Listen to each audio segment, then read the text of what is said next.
find our courses and activities, you look under courses and activities on the website, and then just look under exploring nature. The events, the talks will be on the event page, but you'll probably get an email.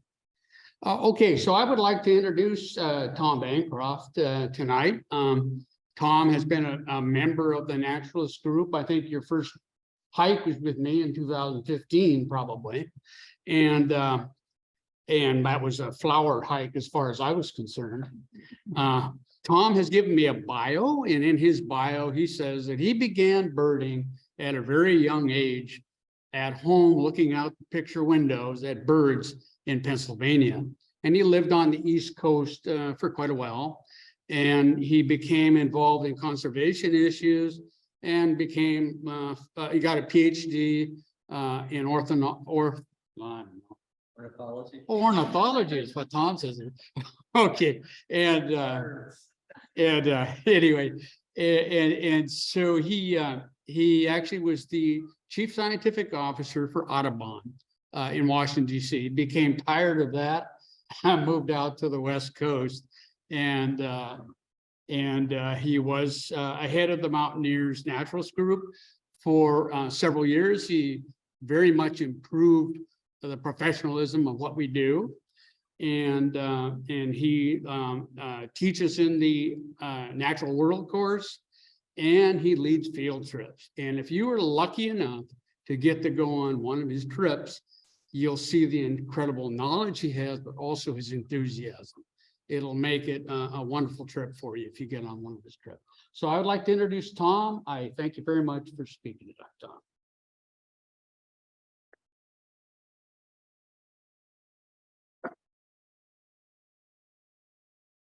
Hi, everybody. Can you hear me okay? Yeah. All right, great. All right, let me see if I can remember how to share my screen now.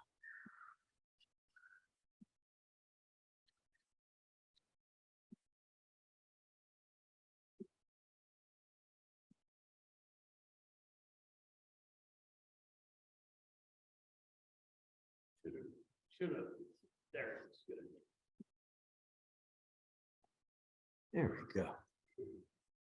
All right. So, good evening, everybody. I'm really excited to be here and have a chance to spend the evening with you. We're going to consider a bunch of stuff, asking new questions, looking at new information, pondering the science of birds. It's going to be fun. It's going to be mind-bending, and I'm probably going to give you a headache by the end of the night. My hope is that, hold on a second while I figure out how Stuart's in the middle of this.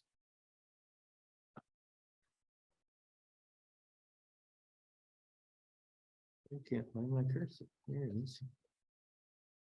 All right. So my hope is that we'll fill you with lots of information on raptors, on what they do. Just see if I can fix this here.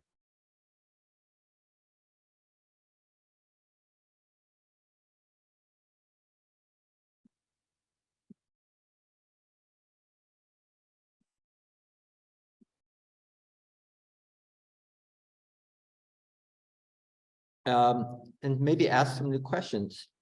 And maybe by the end of this, you start to marvel at birds in a little different way. Maybe have a greater sense of awe about them. Now, curiosity is a wonderful thing. It's a driver for lots of stuff. It really, enlightens and makes you think about new things. And I really like the words, "I don't know," because that asks that question. What, and then you go back and start to look that kinds of stuff up and start to learn about that. This talk, and I agree to put this talk together for just that reason. Just some questions started to come up that I didn't know the answers about, and I'm going to tell you about that sequence.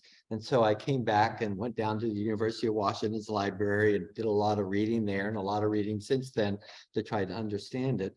And what I'm going to share with you tonight is my current understanding of this concept of what a raptor is.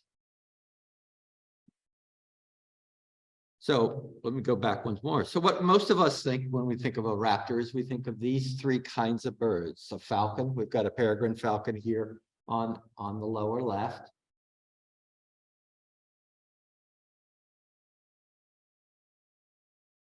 We've got a peregrine falcon. We've got an owl. That's a short-eared owl. This is the rough-legged hawk. The hawks, the eagles, the kestrels over here. So those are what we normally think about raptors. But what about these guys? So raven on the left, a northern shrike on the right. They're both major predators. Northern shrike's a vicious predator. It goes after all kinds of things. Are they raptors? What about these guys? On the left, we've got a white-backed vulture, which is the old world vulture, kind of old world vulture. On the right is the turkey vulture, which is a new world vulture. Are these guys raptors? What about these? Kingfisher on the left, that's a gray-headed kingfisher from Africa. On the right is a black-shouldered kite. Looks a lot like our white-shouldered kite here in North America, but this one's from Africa. They eat a lot of insects. A lot of the kingfishers are actually very terrestrial. We think of kingfishers as going after fish here, but a lot of them in other parts of the world are very terrestrial, and they take mice, they take grasshoppers, and they take small insects of various kinds and worms. So, they're predators. Or how about these, the skuas and the Jaegers? They are really a major predator in the Arctic. They feed on a lot of small birds up there and on lemmings and a lot of those kinds of stuff. So they can also be major predators. Are they raptors? Well, what are some definitions of raptors? The word raptor comes from Latin, and it means to seize or take by prey. And then I looked up three major definitions of raptors. This first one here on the top is out of Frank Gill's book. This is kind of the main textbook for ornithology around right now. This is taken out of the 3rd edition. There's actually a 4th edition out now, and it'd be interesting to go look up to see whether he's changed the definition in the 4th edition. But in the 3rd edition, you see it's falcons, caracaras, hawks, eagles, old world vultures, kites, ospreys, secretary bird, new world vultures. I emphasize that. But no owls listed there. But new world vultures are listed there. Now, if we go to the University of Minnesota Raptor Center and look it up there, what they say is 3 characteristics: keen eyesight, 8 sharp talons, and a hooked beak. And then they say raptors, also called birds of prey. There's a bunch of them. Both diurnal ones feed during the day, nocturnal ones feed at night, so that's the owls. So they include the owls in it. But they don't include the 7 New World vultures. Then you can go to Wikipedia, and everybody knows Wikipedia is the real source of real knowledge, right? And there they say birds of prey, or also known as raptors, are hypercarnivorous. Oh, I really like that word, hypercarnivorous bird species that actively hunt and feed on vertebrates, mainly mammals, reptiles, and other small birds. Now, hypercarnivorous means they feed on more than 70%, they take meat as more than 70% of their diet, and they actively go after it. But it also includes in there, I guess, looking for carrion, so we could include the old wolf, we can include the vultures in there.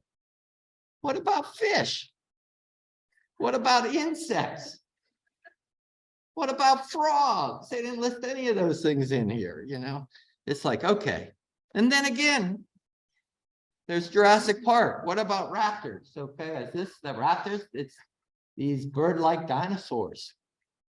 I think I saw this as I was coming into the park here today. But notice this guy. Notice if you look over here, that's grass over there. That's grass. Grass didn't evolve until 55 million years ago. So that was after the dinosaurs. So this has to be a recent photograph, don't you think? Anyways. So how does science work? And there's a lot of words on here, and I'm going to try to summarize it. I actually have 2 slides with way too many words on here.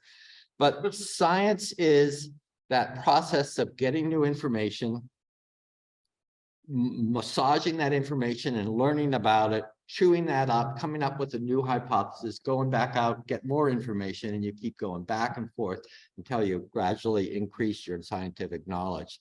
So it's this constant process of pulling in new information, churning it up and understanding it. And one of the critical things when you're doing experiments is what are the assumptions you go in when you're doing stuff. And we make assumptions every day, oftentimes not knowing what assumptions. So I had to make a lot of assumptions on whether I could set all of this stuff up when I got down here today. And let me tell you, it was sweating for a while. So, so we make assumptions. This is just another way of saying that same stuff. It's a constantly changing process. One way you might think of it is you make a pot of stew. You stir that pot of stew up. That's all the information you've thrown in there. You taste that pot of stew and you go, ooh, this needs oregano. So you put some oregano in there and stir it all up and go, okay, that's pretty good stew. Well, stew's often better the next day, right? So you try it the next day and you go, oh, I'm still missing. I need to put a rutabaga in here. So you put a rutabaga in there and chew that up so you get it. And then, you go to the next day and go, boy, I don't like the potatoes that I had in here. So you sieve those potatoes out and you put carrots in instead. That's what science is. It's this constant churning of new information coming in. It's a little better knowledge. You realize, oh, we didn't quite have that right. So we put that away and, we come back.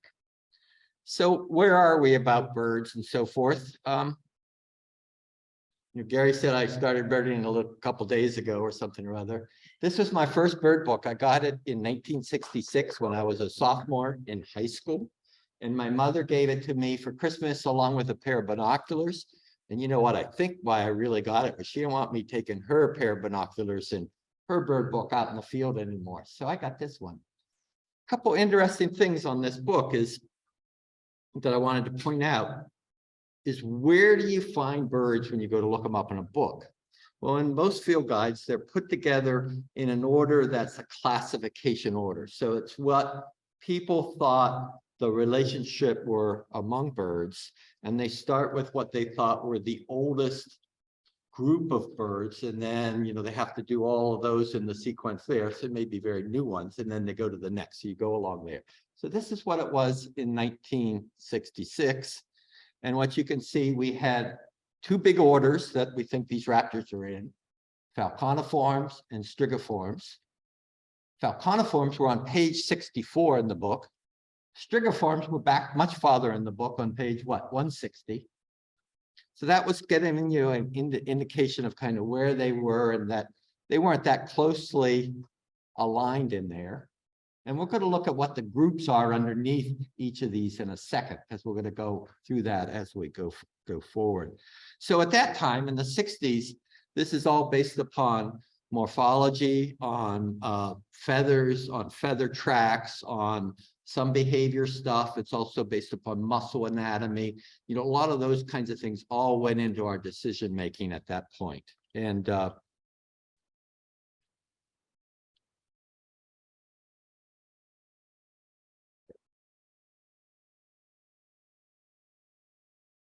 okay, so what's a classification system?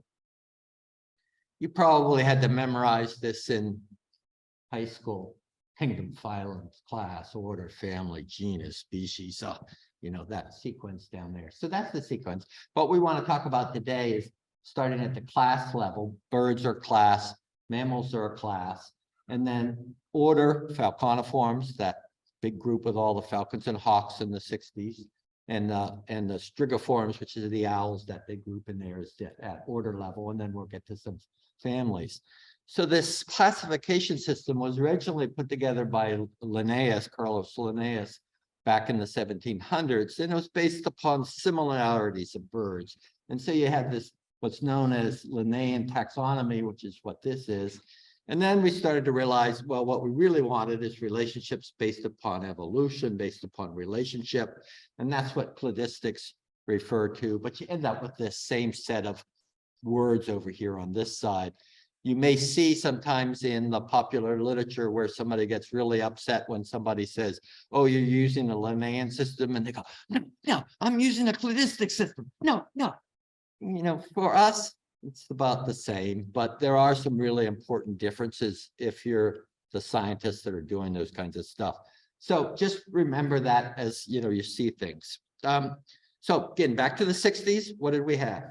So just as an example, here's a rough-legged hawk, bird that we have around here. So it's in the class Aves in the 60s and 70s, the order Falconiforms, the family Accipitridae, the genus Buteo, species Lagopodus. So its species name is Buteo lagopodus, which is we call rough-legged hawk. And then under that Falconiforms, there were a series of families. So The secretary birds are over in Africa. They're not here. We have the New World vultures. The accipitidi include a whole bunch of things: kites, hawks, eagles, harriers, old world vultures, then the ospreys, then the falcons and the caracaras. And then that other order, the owls, has two families: barn owls and then the true owls, which are all the other owls other than the dozen or so barn owls. So that's the kind of classification system. Now, I want to tell you an eBird story. I don't know if you use eBird or not, but eBird's been around for about 20 years now. And I started using it around 2005. And when I was at Audubon, I worked a lot with eBird and Cornell on kind of the promotion of this early on. Well, in 1997, I kind of switched out of being a research biologist and went to Washington, D.C. at the Policy Science Interface. I was working for the Wilderness Society, and we were so busy with what we were doing with land management issues across the West here that I kind of fell out of staying up with what was happening with birds. Then I went back to Audubon in 2007, but we were also still really busy with conservation issues, so I didn't really keep up on taxonomy. Then I moved out here in 2011, didn't do anything, I think, for a couple of years. But my daughter went off and moved to Australia. And, you know, she called me in 2012 and she says, "Dad, I'm getting married and I'm moving to Australia in 2 weeks."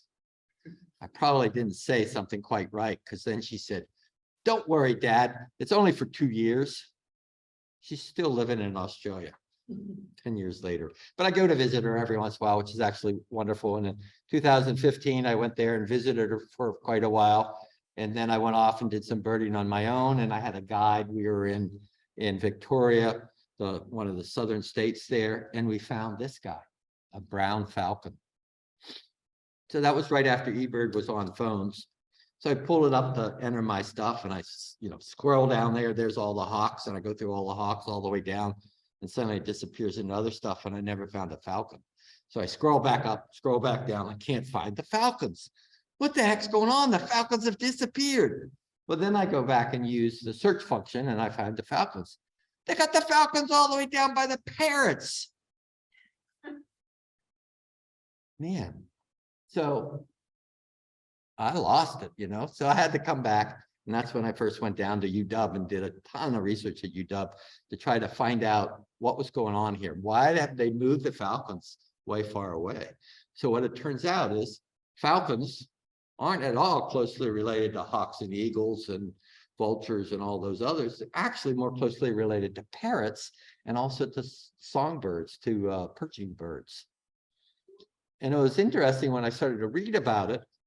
One museum scientist commented, he goes, "Oh, that is really interesting.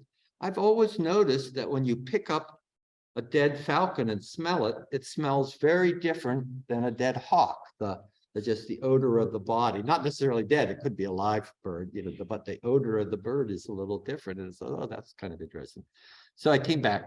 Well, what's happened is genetics has been added to that pot and trying to understand what's going on in relationships. And a whole series of things have happened around genetics.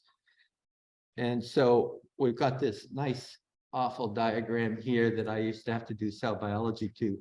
But in the nucleus, you've got your DNA, which is your chromosomes. But then you also have a kind of DNA in these mitochondria. These are the powerhouses, and we have whole bunches of mitochondria in each of our cells. You got a lot more mitochondria in things like muscle cells because you've got to really make the energy there. And mitochondria has their own DNA within them. You only inherit your mitochondria from your mother. It only comes down the female line in mammals and birds, I guess in all vertebrates, maybe in everything. So it changes in a different way than the DNA in your chromosomes, in which you're getting half and half from mother and father. So anyways, there's been this series analysis started in the 80s. And I remember when this first coming out, they did DNA hybridization when they mixed different species together and see how the genes matched up. Then they started looking at mitochondria DNA, and then they started looking at specific loci. Then we started more into these more sophisticated kinds of analyses, and I'll just call it at that because I don't understand them.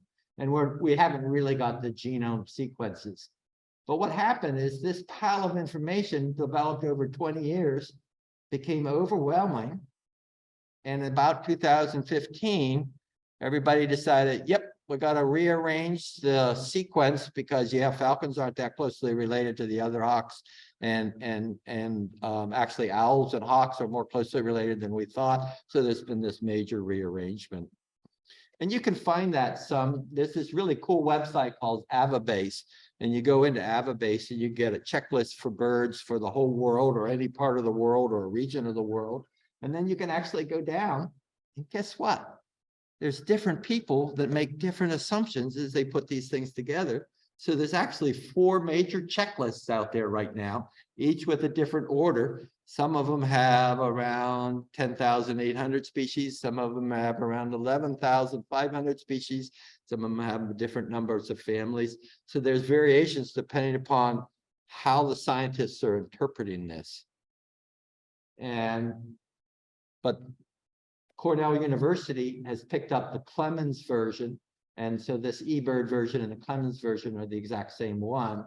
And they are maintaining the Clemens version. So once a year, they will put out a new taxonomy for all the eBird stuff. And you might see some rearrangements of your birds. If you keep an eBird checklist, you may see some rearranging. But they're all getting together in another year or two. There's only going to be one here. So, they're now starting to try to work together all over the world. But anyway, so that's, all those different kinds of checklists will come into one checklist. So we don't have the European version versus the American version versus the International Ornithological Congress's version. So right now there's 4 versions. So this is just an example of where you can find this kind of stuff. If you keep an eBird checklist, you can go in. I just started to show the list for how many species I've seen here in Washington, and they're in a taxonomic order here, and you may see some rearrangements in there as you kind of go down. If I looked at my whole United States list with a taxonomy that just came out in the last month or two, I actually got a new species, because they split eastern meadowlark into the Chihuahuan meadowlark, which occurs down in the Chihuahua Desert in Arizona and New Mexico, and then the eastern meadowlark, they decided they weren't the same species, and they're actually very different songs, and so they split those into 2. They probably lumped some stuff too, so I probably lost some in other places. And another place you can find that in Birds of the World, which you have to have a subscription for, but if you belong to the Washington Ornithological Society, your membership there will let you get to it. You can go through and look at all 10,876, whatever there is, birds, and they'll be in taxonomic order, and you can kind of look at that. So what do we have now? How has it changed? So we got 2 major groups that we're considering tonight when we're thinking about what raptors are. And I've put red around this one on the left and yellow around the one on the right. You'll see why as we get a little bit later on. But this sequence, they've got the New World vultures now out as a separate order. And then the accipitriforms, which is the secretary bird, osprey, hawks, eagles, and Old World vultures. And then the owls. And they're all 3 in a row. And they've moved down. So in a new book, if you get a new book, they'll probably be farther down, but they have to reprint those books. And then these 4 are closely related. The carriiforms, the falconiforms, the parrots, and then the perching birds, which is half of all birds. No, actually, it's more than half of all birds, are down here. And these are actually at the very end now. So we've got those kinds of sequences. And there's lots of things in between these 2 groups. So these guys are not that closely related to these guys, the falcons. These falcons are actually more closely related to parrots. All right, you might have seen these trees, and I'll just try to explain these trees a little bit here. So on this side is time. So this is back a long time ago. This is back up right now. And then these tree ideas is, this is a common ancestor, goes up, there was a split at about this time and going up there. So you're seeing these kinds of trees. Now this area down here, this is taken from 2015, actually in the last 7 years, this has changed. So I think this isn't what somebody would put together right now down here, but still it's giving you that ideas of, these are the relationships between these groups that came from a common ancestor down here. And these are the relationships between these groups that came from a common ancestor. So that's the idea of these trees.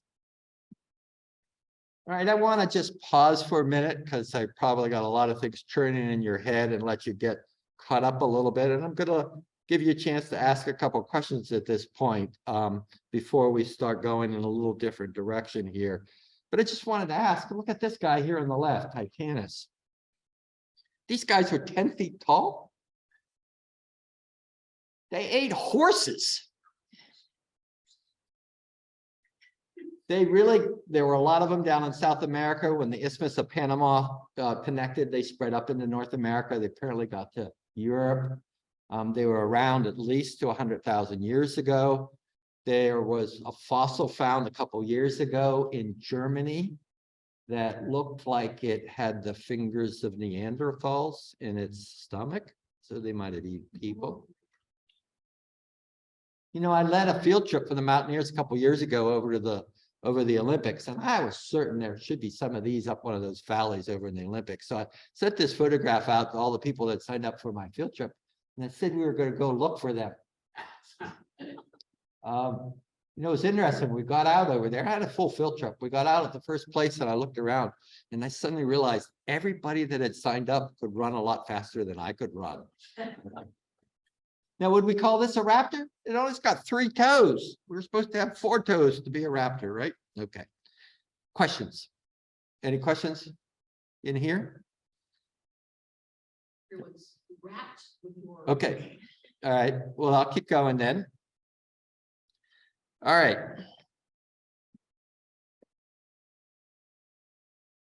Stuart Hogan found this really cool video online, 240 million years ago to 250 million years in the future.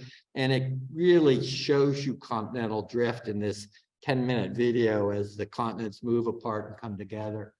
And so what I want to do is say, we want to kind of look at the evolution of birds, in particular these ones we're thinking about, raptors, and try to understand how that's coming about. And so we're going to start right here at 100 million years ago.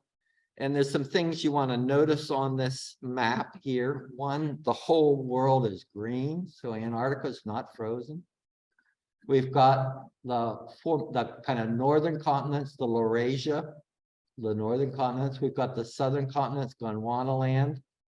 We've got connections between South America and Antarctica. We've got Australia still connected to Antarctica. Look, India is just leaving South Africa for its run up to here. It says, I want to make the Himalayas. So, but it's going to take it a few million years to get up there. So that's the distribution.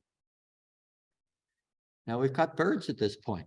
We've got lots of birds at this point, and we're gonna look at that too. So, what are true birds versus bird-like dinosaurs? So, this is an Archaeopteryx, or a rendition, an artist made of an Archaeopteryx. Archaeopteryx lived 150 million years ago. This is considered one of the first birds. It actually has a lot of characteristics very similar to what a lot of what they call bird-like dinosaurs have. So there's a continuum there. And I think it becomes a matter of semantics, because what you ought to think about is birds are dinosaurs. Unquestionable. Birds are dinosaurs. They're living dinosaurs. And birds arrived out of a branch of the theropods. And so there was this slow change as they got new features. And so you have lots of dinosaurs that have bird-like features and lots of birds that still have some of those dinosaur-like features. So there's a continuum there. So when you actually say, is it a bird or is it a dinosaur? Yeah, they argue over that in science a lot, and they put them in one or the other pot because they only decided to have 2 pots instead of having, a half pot in the middle. But it's a continuum thing there. And as we've got more and more information, we suddenly realize, ooh, most dinosaurs probably did have feathers of some kind. They may not have had feathers like the birds we have right now, but they had some kind of feathers. So we are seeing that kind of gradation. And I think there's 16 characteristics that they look at in asking that question. You know, what is it, a bird or is it a dinosaur? And what you find out is, you know, there's some mix and matches, and some birds have lost some of those characteristics that they said, oh, that's got to be there, but they don't have them now anymore because they've lost them. So let's look at it from the other way. This is a bird-like dinosaur. It's not a bird. This is a velociraptor. Steven Spielberg had it all wrong. He didn't have feathers on his velociraptors. He should have had feathers on them. It had long feathers on its wings. They apparently have the nodules like a bird has, where the feather is attached to the ulna, the secondary is attached to the ulna. They have it on a velociraptor too.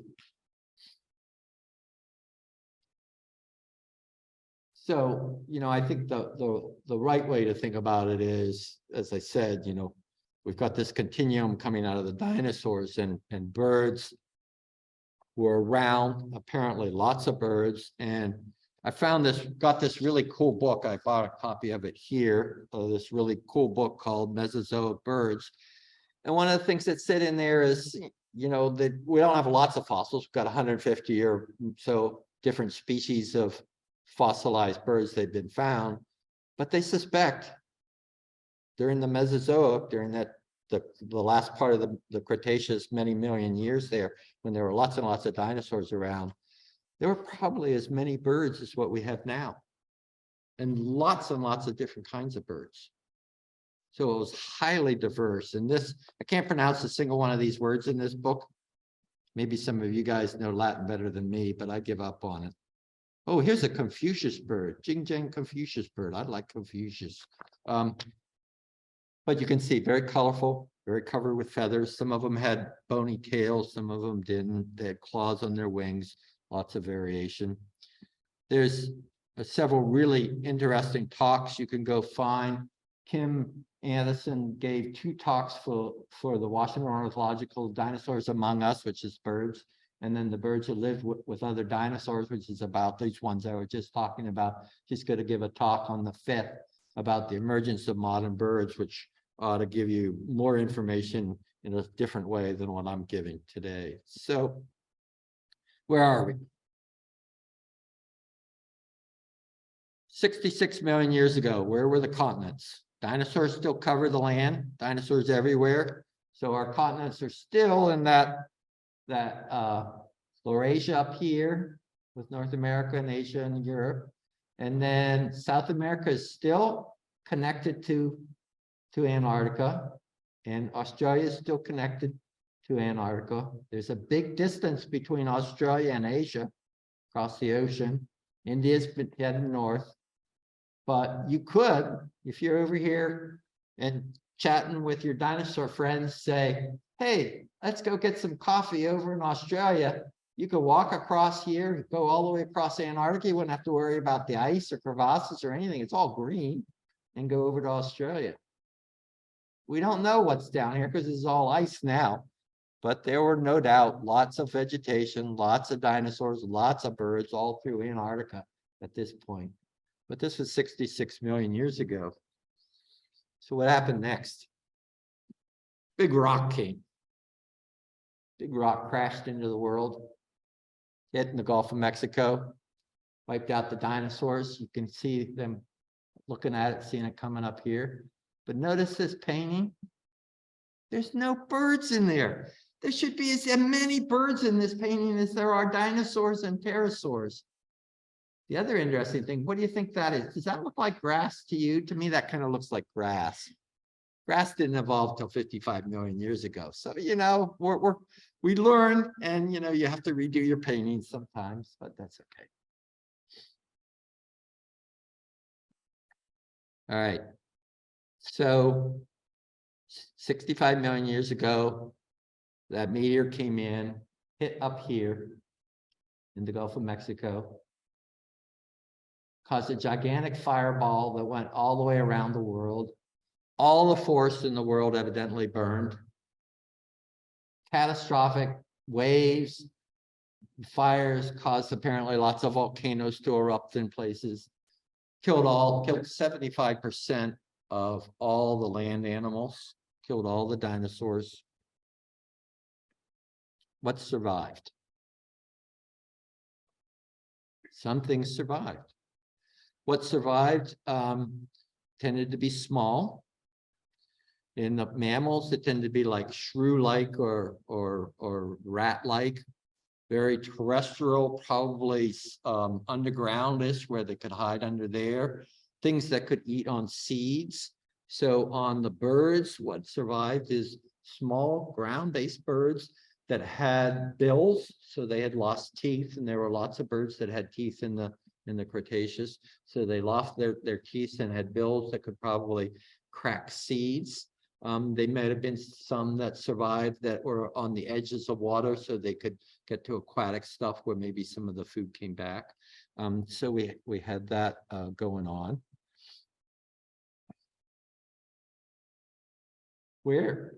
So crashed up here. Your best chance of surviving is if you were as farther as you could be from that. So these southern continents, maybe Australia over here, maybe Antarctica, it's all covered with ice now, so we don't know what survived down there.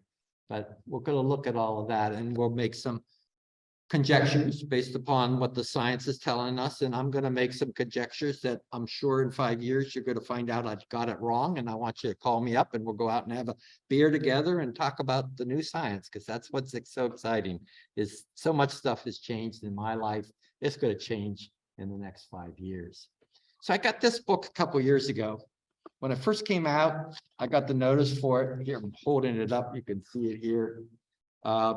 In August, so I ordered it right away. Came in December.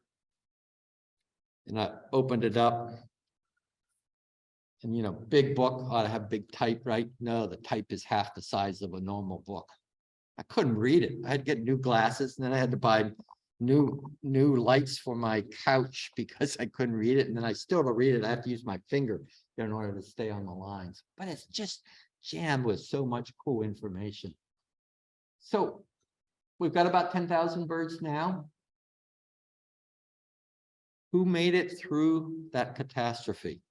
And we're going to look at this picture here in several more details here. So we'll go into it.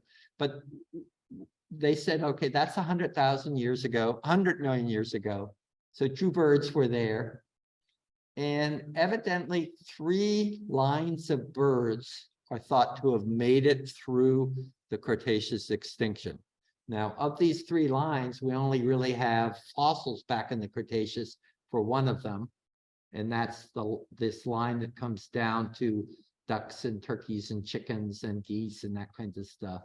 But clearly the ratites, which is this line, which includes ostriches, emus, cassowaries, titamus, kiwis, they had to have survived. And then everything else, all the rest of the birds, came from this other line, the kind of true birds line.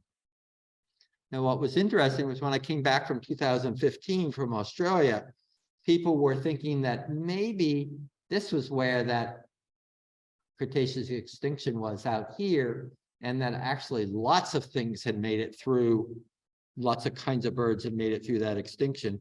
But what they'd done was they were trying to link the genetics analysis with known ages of fossils, and they made some assumptions in that. And now they figured out, okay, they didn't quite make those assumptions right. So that changed the age of these things. And so now it's just looking like there's only 3 groups that made it through. So I just put a line on here, and, you know, I put 65 million years ago there. I wouldn't be surprised if that moves a little bit left or right over the coming years. And yeah, you can write me and tell me I got it all wrong, and I'll write you back and say, thank you very much. But what you can see is, all right, we got all that extinction, but 3 of these things made it through. And then we had this period of about 10 million years, million years, and there wasn't much life on land. And so it was a chance for things to radiate in lots of different ways. Same thing happens with mammals. So we're going to consider, though, in detail, this yellow group and this red group over here. So the red group are the Austroaves, and that's because they swim down in Australia, and you'll see that in a minute here. And then the yellow group is all of the other kind of core birds. So we've got our eagles over here and our vultures, and then up here should be the falcon. There's the falcon up there. That's like a peregrine, and then the parrots there. So we'll look at some of that a little bit more. So we get that 10 million years, we start to get all those orders coming up, and then the Eocene happens. And boy, the Eocene is when things take off. Oh my God, the Eocene. I'd love to go back and walk around in the Eocene and see what's going on. So if we've got time over here, so 65 million years ago, here's where the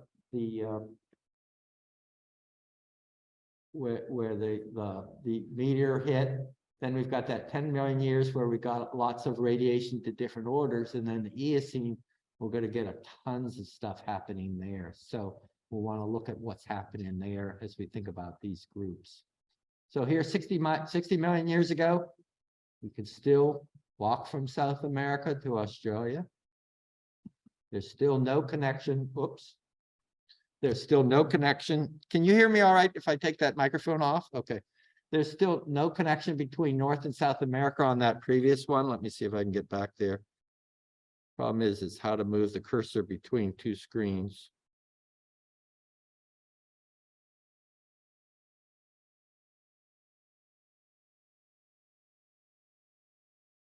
Well, maybe I can do it this way. Yeah, okay, that works better. So 60 million years ago, there's still no connection between North America and South America. That doesn't happen until 2.5 to 3 million years ago. Eocene, 40 million years ago. What happens in the Eocene? We get a separation between South America and Antarctica, and we get a separation between Australia and Antarctica, and we form the Southern Oceans, the roaring 60s, and Antarctica freezes up solid at 40 million years ago. So we've isolated that connection. You can no longer, unless you got good ice packs, you can't walk now and go over and get your coffee over in Australia from South America to Australia and back without having to go across ice, where you could before. And at 30 million years, what's happening then? Well, at 30 million years, we're going to see a radiation in the passerine birds, and I'll show you a little bit more of that in a second here. So let me just go back here a second. All right. So at this point, we've got some isolation happening. Well, let's go back one more. So at this point, we've got the connections. So we've got parrots that have evolved over here. We've got some parrots out here on New Zealand, and a lot of kinds of parrots that are only in Australia. And then we have some that spread across, probably through Antarctica into South America. And then in modern days, we have ones in Africa, some of which have come from Australia to Africa, some of which apparently came or are closely related to the ones in South America. But then we get that freezing, and so we get that cutoff of those two groups, and these can evolve independently in those places.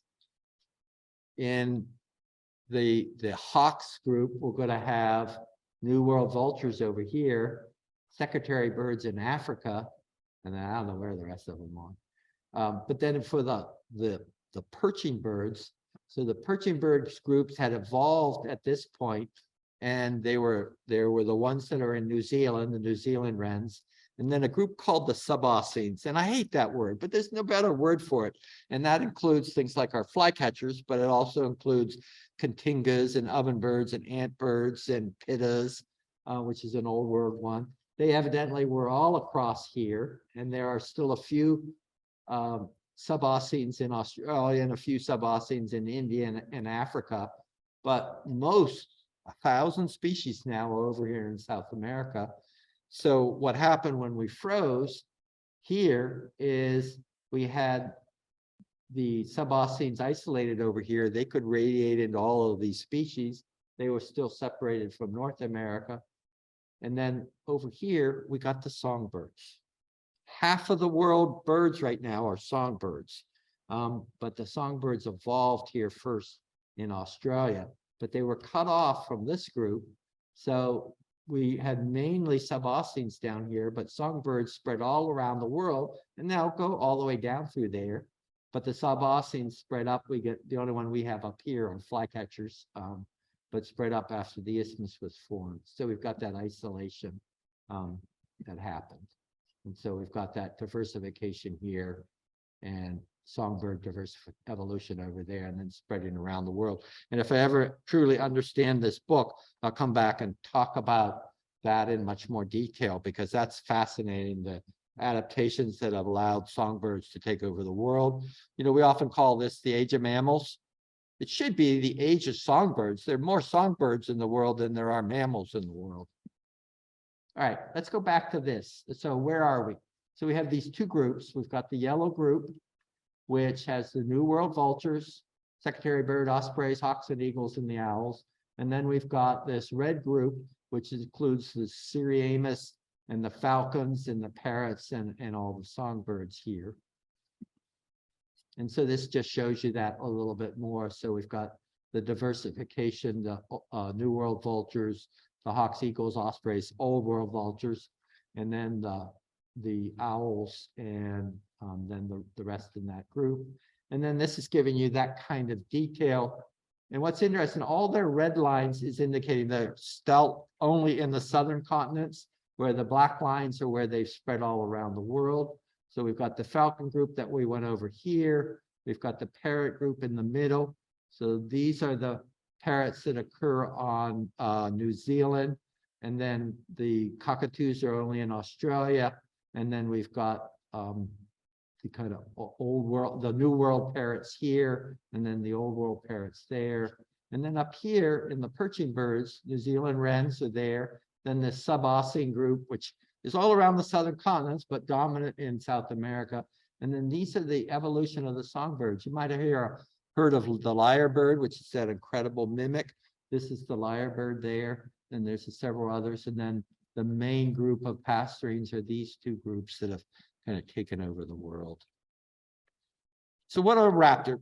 Let's take and change directions here and go in a little different direction and ask that same question about what is a raptor. And if you've taken a course from me, you know I like to emphasize in identification, shape and size, color patterns and markings, behaviors, habitat and distribution and calls. And what we see in identifying raptors, shape and behavior are super important, but distributions could be really fascinating. Somebody's calling me. I gotta turn that off here. Sorry.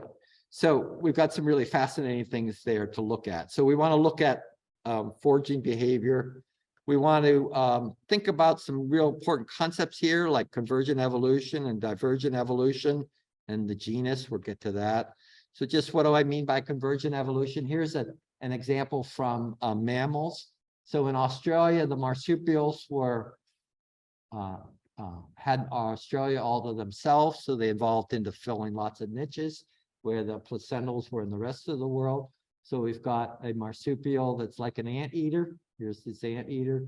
We had the thylacine, which is like a wolf. And then we've got the quoll, which acts much like a small cat. And you can think of divergent, maybe a good example is with how humans have artificially selected dogs and all of these different dog forms that have come. A divergent example in birds, there's 45 species in the genus Accipiter. And I don't know that these are particularly closely related, but they're all arrived from a common ancestor, that kind of first Accipiter. But here in in Washington, we've got 3 exhibitors, sharp-shinned hawk, Cooper's hawk, and northern goshawk. You can see they look very similar, but go from small, medium to large, and they basically divide up the feeding. They feed on birds, and they're feeding on different sized birds. Now, this concept of primitive that I just wanted to go over briefly, there's a lot of negative connotations to that, and you often see in the popular literature, oh, this thing is primitive. It hasn't changed in 240 million years.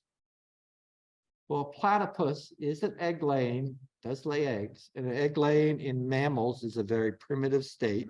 So it was egg laying, then it went to the marsupial, and then to the placental form. But the platypus is a highly evolved animal. It's had just as much time as you or I to evolve over time, as our species to evolve over time. And it's actually very specialized for feeding on certain kinds of insects. So it has a primitive trait, egg laying, but don't say it's primitive. That's subtle, I grant it. Let's give another example. Our foot has 5 toes and 5 metatarsals through there. In mammals, our foot is very primitive. It's primitive when you compare it to a horse's foot, which is reduced down to a single toe. It's primitive when you compare it to a cow, which is reduced down to 2 toes. But we are not primitive. Our foot is primitive, but it works really well. Just look at somebody who can run like crazy, not me. So what do we want to ponder as we go forward? We want to consider these evolutions. We want to look at continental drift and how it might link in there. We want to consider some of these convergent examples as we go forward. So let's just look again at falcons. So falcons, South America. Now, I could find nobody in the literature that definitively say falcons were isolated in South America, and that's where this whole group evolved. But if you look at it, who's in South America? Well, that's where you find the Syrianes, and I'll show you a picture of those in a little bit. That's where the forest falcons are. Now, with the closing of the isthmus, they go up into Central America. That's where the subfamily caracaras are primarily in South America. There's one, the crested caracara, that gets all the way up in the United States. And then the big group, the falcons, are spread all over the world.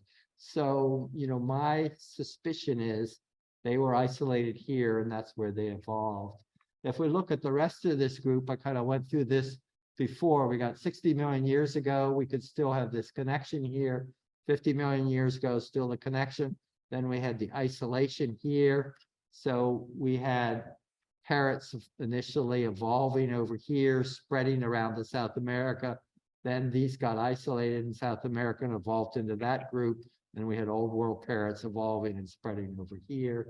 And the same kind of thing with the passerines. The hawks and eagles and owls, where were they?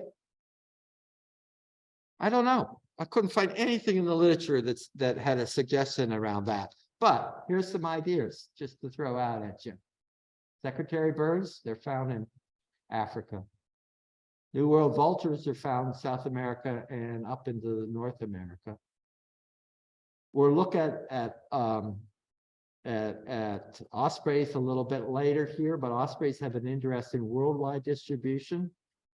And then, of course, the hawks and owls are worldwide. But the barn owls are worldwide. But there's a bunch of barn owl species in Australia and in the South Pacific here. So that suggests they have an origin there. So let's change directions here a little bit and look at it from food point of view. You want to eat snakes? You guys want to eat snakes, huh? Having long legs, so you can walk through the grass and cover a lot of ground really is good. So out of the hawk group, we've got in Africa, we've got secretary birds. Out of the falcon group in South America, we've got the Syriana. There's 2 species down there of Syriana, but look at them. They look remarkably alike. That's an example of convergent evolution. They've evolved to feed on and adapt to a similar kind of feeding behavior, walking until you find snakes. Fish eating. Of course, we have ospreys, highly specialized in fish. Now, ospreys winter in South America, but they come north to breed here in North America. Down in Brazil, I got to see this bird, a black-shouldered kite. It feeds remarkably like an osprey, flying down and grabbing a fish at the surface. It even has serrations on the side of its talons, just like an osprey has, to hold onto the fish when it takes off. Of course, bald eagles eat a lot of fish. Look at that. Looks almost like a bald eagle, but somebody painted it wrong. This is an Australian fish-eating eagle. An Australian white-tailed eagle, which is also fish-eating, closely related to bald eagles. There's fish-eating owls. So Pell's owl over in Africa. This is the fish owl from Asia. And if you haven't read that book, I really recommend it. It's a fun example. The guide's doing his PhD on this owl, the largest owl in the world. And he has to contend with vodka and snow and sleet and all kinds of good fun stuff. It's a good read. What about frogs, crayfish, and snakes? All right, I worked for 3 years on a cattle ranch in Central Florida, and that was interesting down there. They had red-shouldered hawks and barred owls. We have them out here too, but they had red-shouldered hawks and barred owls there on that ranch, and they divided it up by day and night. So during the day, red-shouldered hawks fed, and they fed extensively on frogs and crayfish and some snakes. And then at night, the barred owls fed on those same things. So it was, again, they're feeding on that same kinds of stuff, but at different times. If you're a bird eater, you got to be able to fly fast to catch the birds. We've got 3 examples here of convergent evolution. We've got the falcons. These guys are pursuit flyers. They're designed to fly down and catch a bird in flight. Versus the accipiters here. This is a Cooper's hawk, which their wings are shorter with a long tail. They're for fast maneuverability, so they can swim in between the branches and nab something. And so they're often sit and wait and then fly really quick and try to trace something down that way. And then you've got these small owls. This is a northern pygmy owl, which feeds also a lot on birds. This guy was up in the Okanagan, and you could hear the chickadees just scolding like crazy. It was hunting chickadees at the time. So we've got birds adapted to that. What if you eat mammals? Well, there's a lot of different strategies for eating mammals. The buteos, this is a rough-legged hawk, are either sit and wait prey, so they sit and watch and then fly down, or they soar up at a medium elevation above the ground and then tackle it that way. You've got northern harrier, which is that low flying, wobbling back and forth, just a little bit above the ground until they hopefully spot a mouse and then drop down and get it. You've got a great horned owl, which is also sit and wait predator, or a golden eagle, which will fly way up, incredibly keen sight, and then just fold the wings and plunge down and grab that jackrabbit. And then I put in here gyrfalcons. You have falcons you think about as being bird chasers, and gyrfalcons eat a lot of birds. But I've seen some amazing films of gyrfalcons chasing snowshoe hares. And it's just like a peregrine falcon chasing a Dunlop. It's that hare is running as fast as it can, and that falcon is after that thing back and forth just the way they do there. So it's that same kind of pursuit thing. So again, these are all mammal hunters. What about snails? Are these guys raptors? They eat snails. Escargot. So snail kites are in South America, get up here in North America. Hookbill kites are in Latin America too. What I couldn't find was if there were any specialized birds that feed on snails in Africa. There's lots of snails in Africa, so there's got to be, but I didn't find that. I went looking, but I didn't find that. But snails eat small insects and little things. We've got kestrels, which eat a lot. Sure, they take mammals in the winter. We've got a why did it just leave my a saw-whet owl here, which will obviously has to take some mammals in the wintertime, but will feed a lot on insects in the summer. There's a black-shouldered kite, very similar to our white-tailed kite, big insect eaters too. So insects are another stuff. Carrion eaters, again, a nice example of convergent evolution. The New World vultures are not that closely related to the Old World vultures, but yet they look very similar because they're feeding on dead carcasses. The Old World vultures are actually in the middle of the line of hawks and eagles and harriers and so forth. So there's a whole bunch of hawks and eagle kinds of birds before them. Then there's the old world vultures and a whole bunch of hawks and eagle kinds of stuff after them. So they're actually the thing that's evolved right in the middle of that. There's other carrion eaters among the falcon group. The caracaras are big carrion eaters, but we then still have other things. A bald eagle feeds a lot on carrion. My brother-in-law lives in Pennsylvania, and I go up to visit him some, and was up there. There's a big lake not far from his house that's not that deep. So if it freezes over for a long time in the winter, they have a big fish kill. And when it thaws, you get 150 bald eagles around this lake because they're feeding on the dead fish that have then just come up. So bald eagles are a major carrion eater. Black kites, wedge-tailed eagle from Australia is much bigger than this guy, and they feed a lot on dead carrion, but they also take kangaroos. And interesting, a couple of years ago, these people were flying $70,000 drone. They were doing detailed analysis in northern Australia of the land things, and flying this $70,000 drone with like a 7-8 foot wingspan. And they flew through wedge-tailed eagle territory, and the wedge-tailed eagle wasn't happy about it. So it got above the drone and came down, hit the drone in the middle of the back of it, and broke the drone in half. What about palm nuts? Are you telling me one of our raptors eats palm fruit? Remember, a raptor had to be at least 70% meat, right? Well, these guys are 60 to 65% fruit eating. And then as young, they're even more than that. So I like to see that bird. Caracaras, fun group of birds. They're omnivorous. They eat everything. Crested caracara is what we have in North America, but they do feed a lot on carrion. But we've got one caracara that's specialized in eating wasps, bees, and ants and termites. Is that a raptor? Going tearing apart a termite nest? These guys eat anything. But that was fascinating there. Okay. We're going to look at a couple examples around the concept genus. So remember, our binomial system is genus and species. So everything with the same genus name has come from a common ancestor.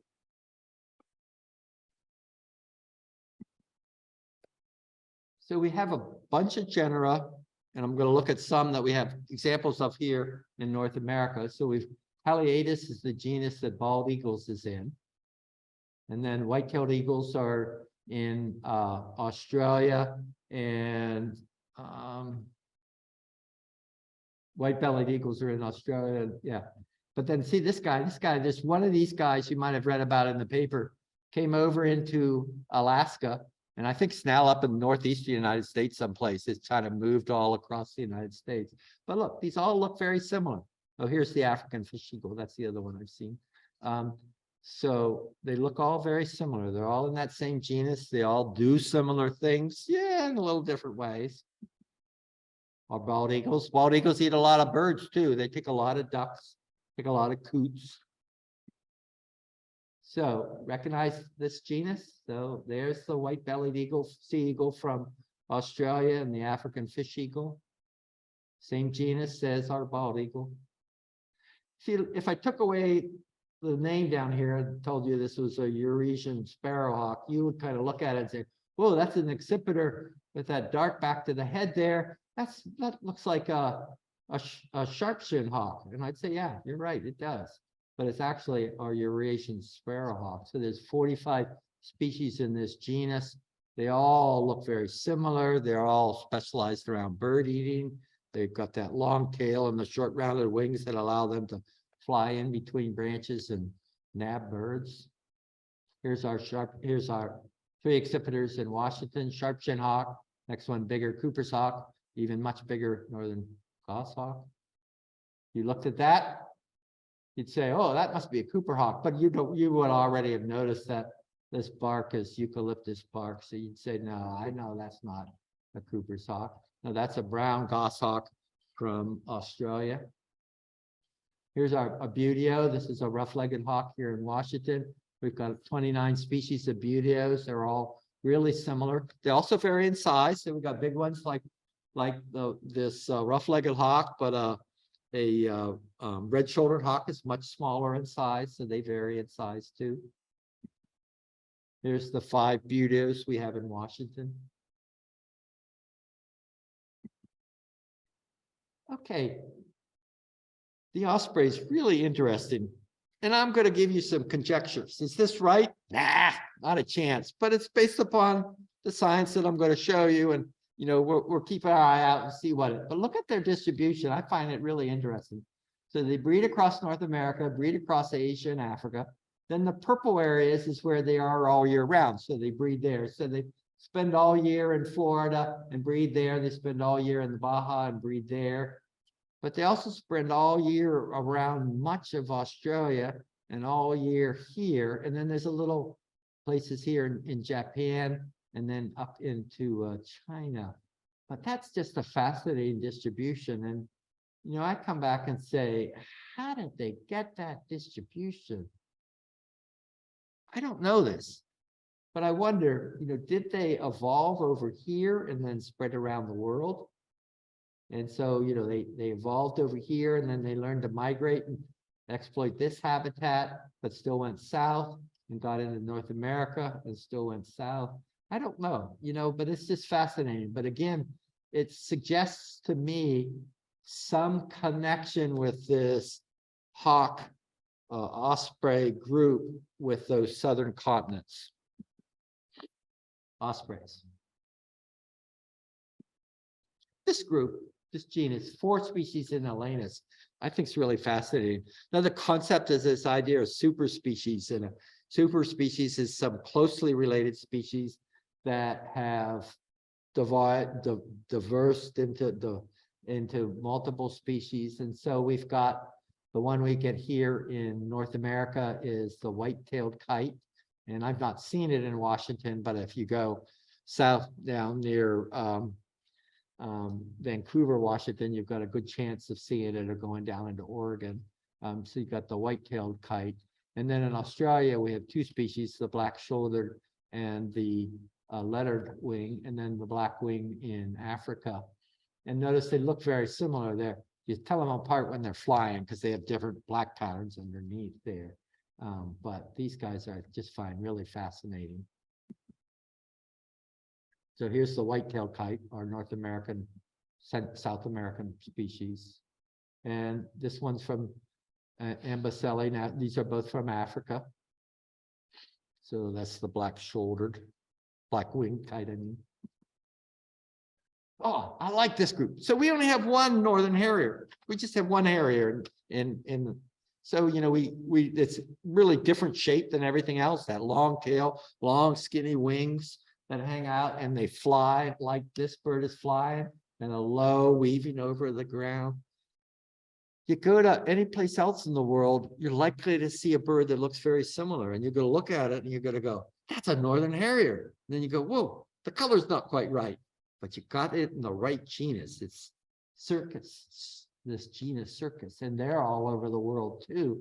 This is from a swamp harrier that I saw in Australia. But you can see they all have that same basic body shape that our northern harrier has. Here's our northern harrier, the male version of our northern harrier here. Northern harriers. They're just wonderful birds to watch hunt. Falcons.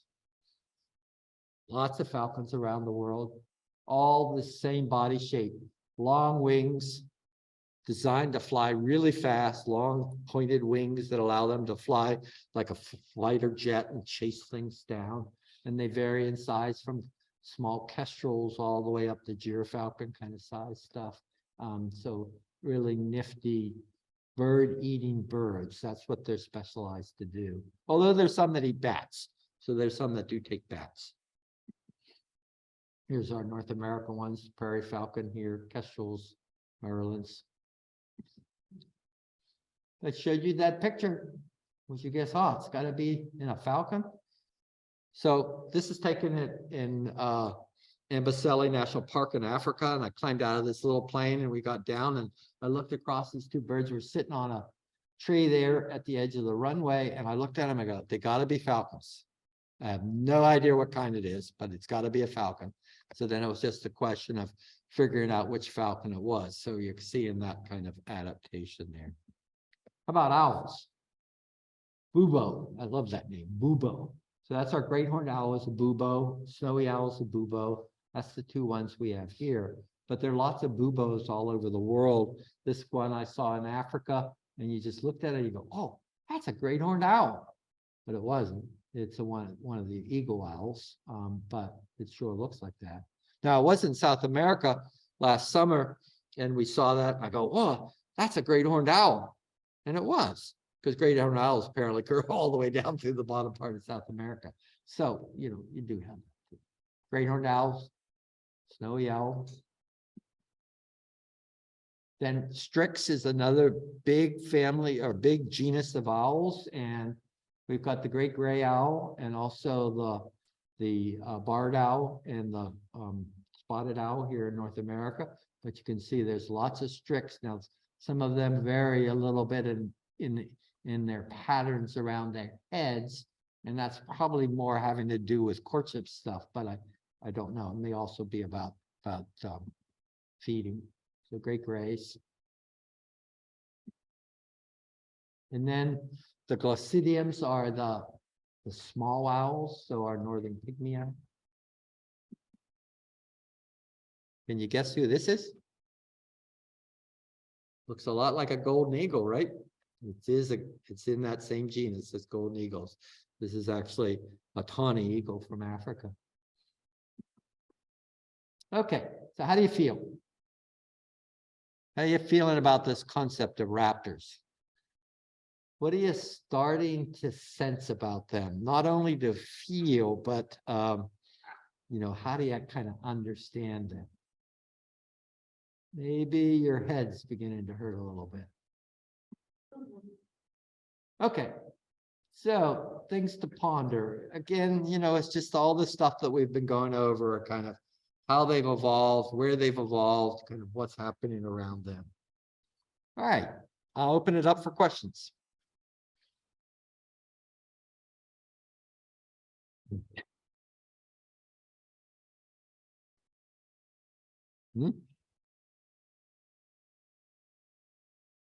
There you go.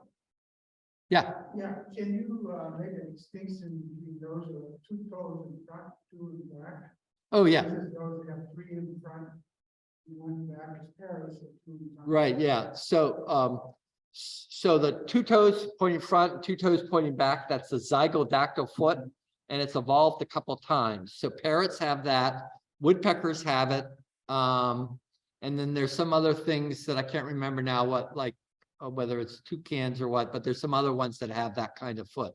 So it's an adaptation for holding things. In the case of parrots, it makes their foot much more like a, I'm sorry, the question was, could I talk about birds that have two toes pointing forward and two toes pointing back? So in the case of parrots, it makes their foot very much like a hand, and that they're very able to manipulate and hold stuff.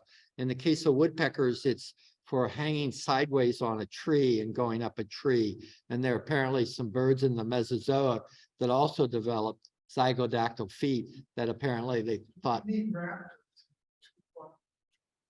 None that I know of. They're all. Yeah, yeah. Yeah, no, the falcons all have three forward and one back. Other questions?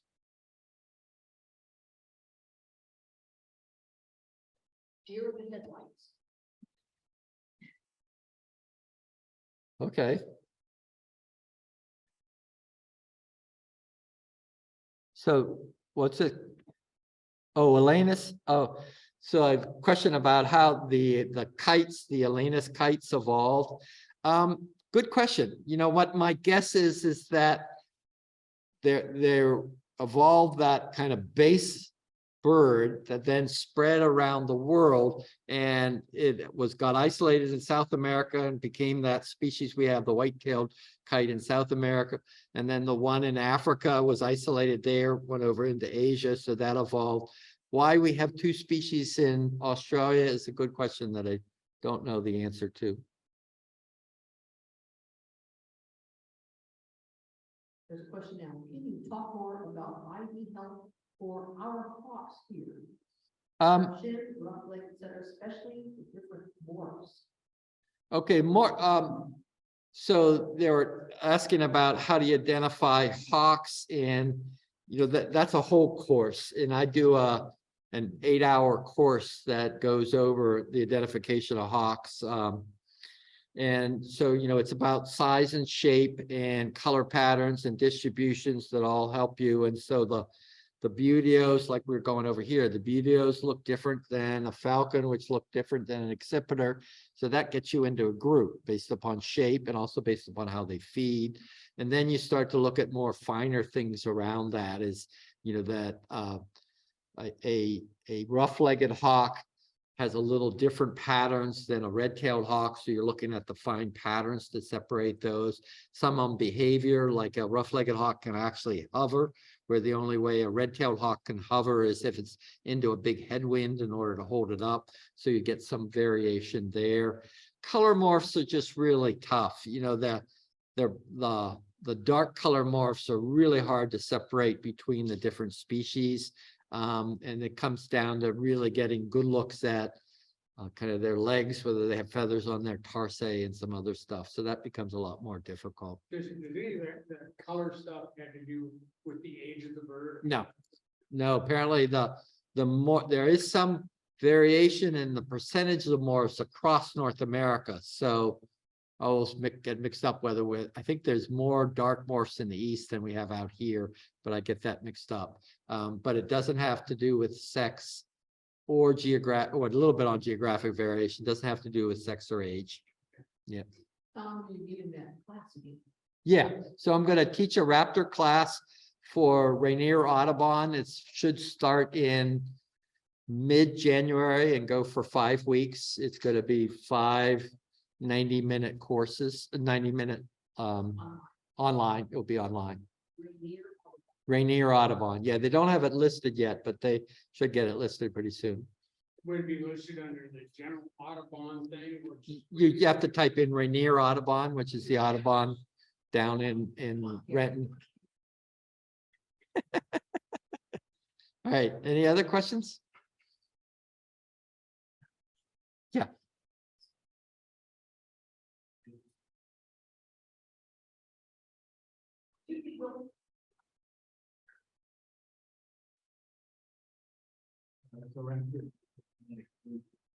Were they always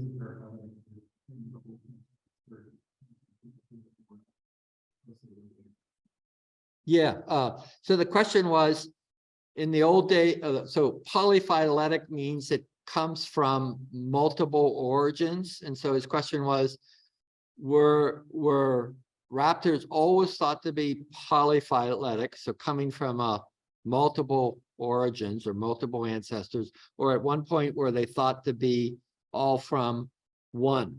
So excellent question. When I first learned the concept of raptors, which was when I was in undergraduate school, I had raptors of everything just underneath the falconiforms. So the falcons, the hawks, and the eagles and all that group. So I learned it as if it was a single taxonomic line. And then at some point people said, well, wait a minute, owls have all of these nice talons. We want to call owls raptors too. And so people started adding the owls in, but they were in very different groups. So once you added them in, then it became that polyphyletic. Is that how you say it? Yeah, a polyphyletic. And then now, for sure, whatever we're going to define a raptor as, it's polyphyletic, because the falcons are very definitely different than the hawks. So yeah, excellent question. And it was interesting. I was actually teaching a course on raptors, and somebody goes, why aren't you teaching about owls? And I go, well, I didn't think they were raptors. And then, they showed me plenty of definitions that had them as raptors. So. Someone on the away team is thinking of the bill of the platypus. It actually is a platypus related to bird. No, no, a platypus is a monotreme, so it's in so the question was, a platypus has a bill, and so is a platypus related to birds in some way? No, it's an example of convergent evolution for what they're feeding on. They feed a lot the way a lot of ducks feed, on grabbing things in the water, and so that bill is really good for that. And the bill is actually very different in texture than a duck bill. Duck bills are hard. This thing is soft, and they actually have, I think, poison glands in there, all kinds of good stuff. But no, a platypus is a monotreme, so it's in the egg-laying mammals. There's two living groups, platypus and the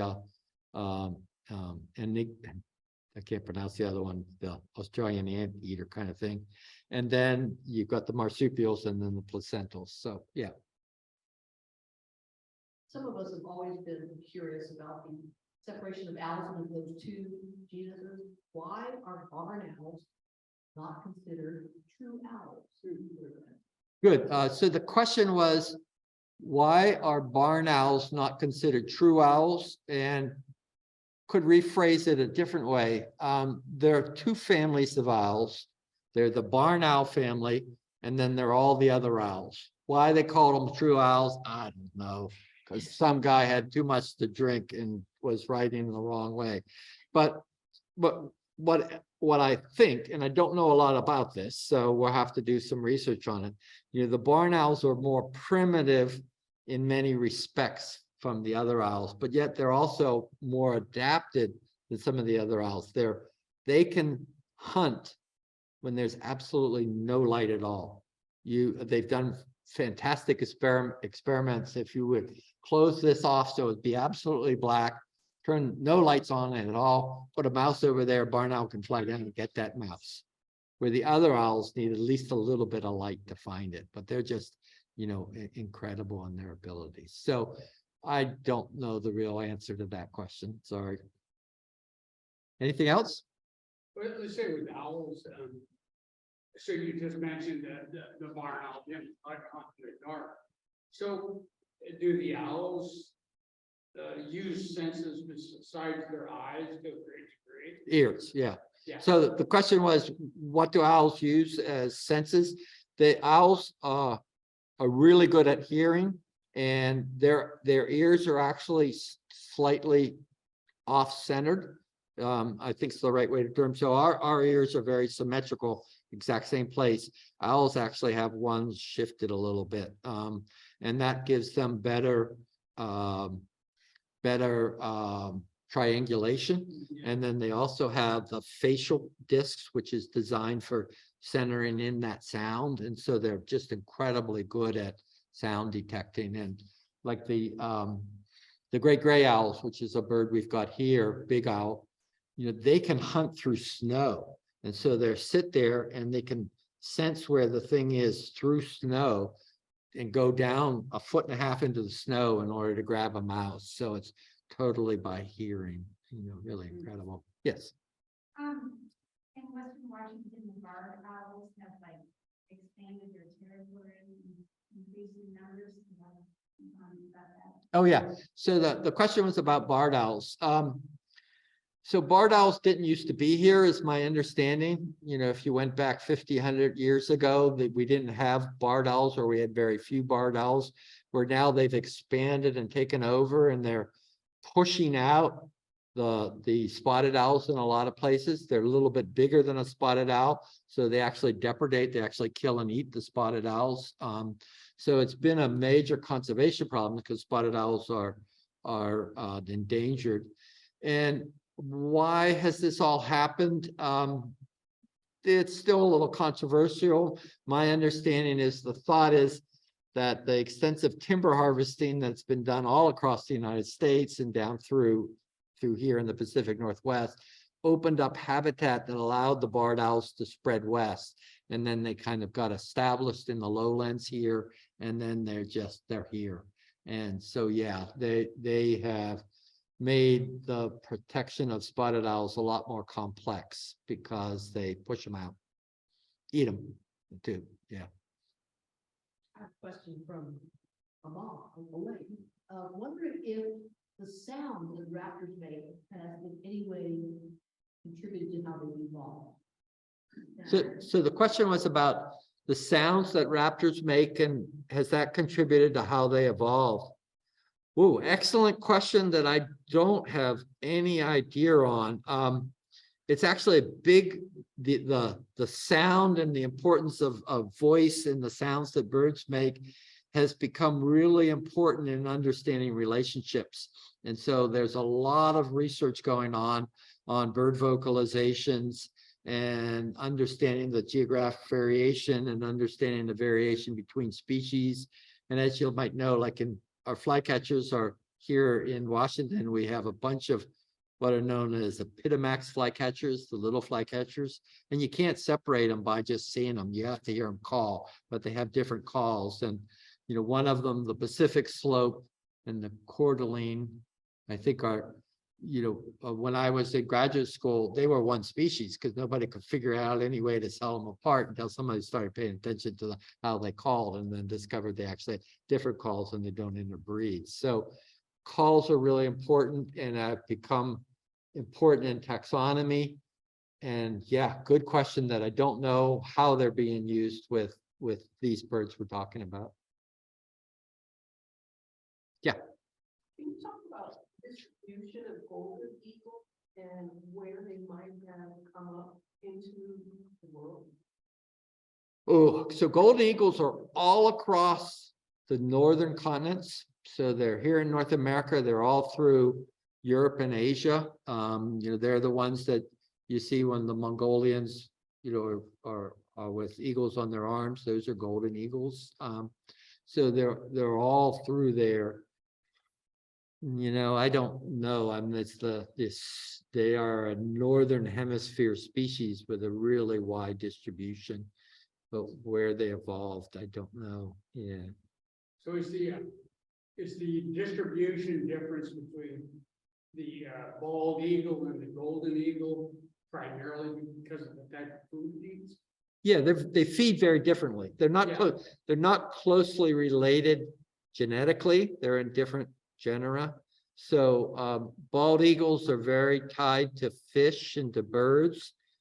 Feeding there often with aquatic habitats is where you find bald eagles around, where golden eagles are more an open country bird, feeding a lot on rodents. And, you know, So that's what they eat up in the mountains. yeah, a lot of jackrabbits and marmots and pocket gophers and gophers and yeah.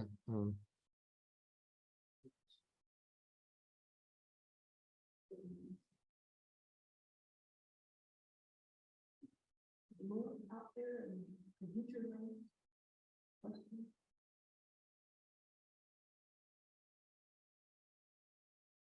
land. Any other questions? Nope. Well, thank you all very much. Appreciate it.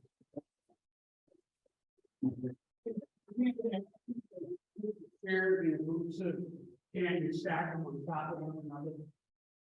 Maybe 3 stacks or something like that, or 4 stacks.